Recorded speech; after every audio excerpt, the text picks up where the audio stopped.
look lovely tonight, Lady Stark. Widowhood becomes you. Your bed must be lonely. Is that why you came? One thing that I think Catelyn has shown over the course of this story is that she, sometimes to a fault, has more than enough courage to protect her children. One son is paralyzed, one husband is dead, her daughter is held by the enemy forces. She's had a rough season. Despite being such a great mother, we see that she's got violent passions as well, and she's not protecting her son from them. We will kill them. Arya is strong and she's resilient, but to be yanked right from that unimaginable trauma of witnessing Ned's head come off and being given no time to mourn or no time to process it, it's a heavy weight to carry. Keep your mouth shut, boy. I'm not a boy! It was sort of a liberating scene in a way for her because she's always chafed against being a girl, but in a way she's coming into her own and being sort of liberated to be who she really is. What's your name? She can't let anyone know that she's Arya Stark, because if she's found out to be Arya Stark, she becomes a pawn in this game that the Queen is playing, and the Queen is going to snatch her back and use her as a hostage.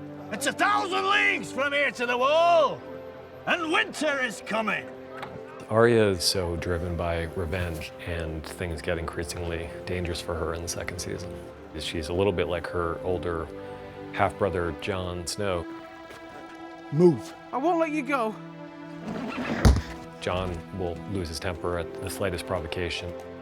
Jon has finally found his place in the world, but he already had a place in the world. He had a family, and he had brothers, and he had a father, and he had a home.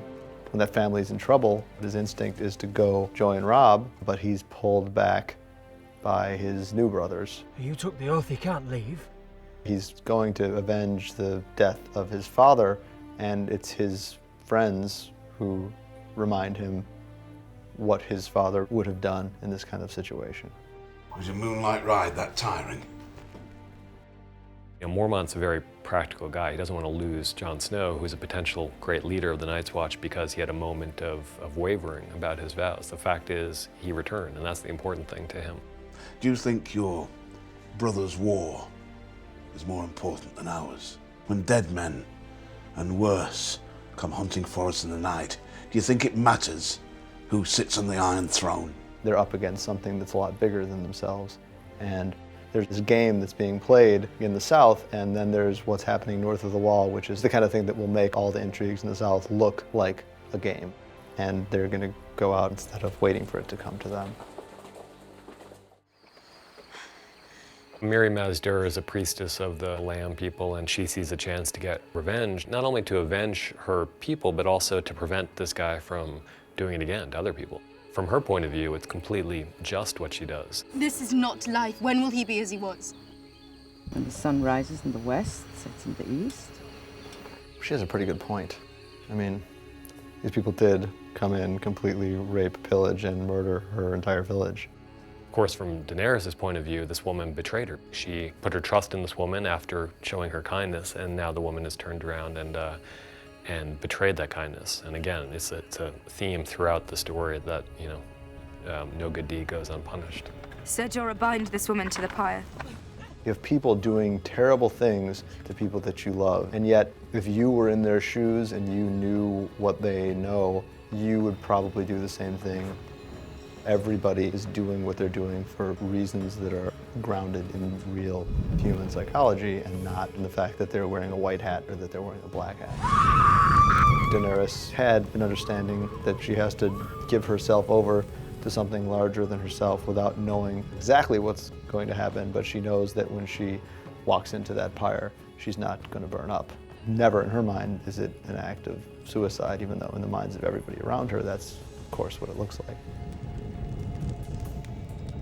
It's the crucial climax, and Daenerys is standing there in the pyre, and she's become the mother of dragons, and the woman you would follow to the ends of the world, because that's what those remaining followers are going to do.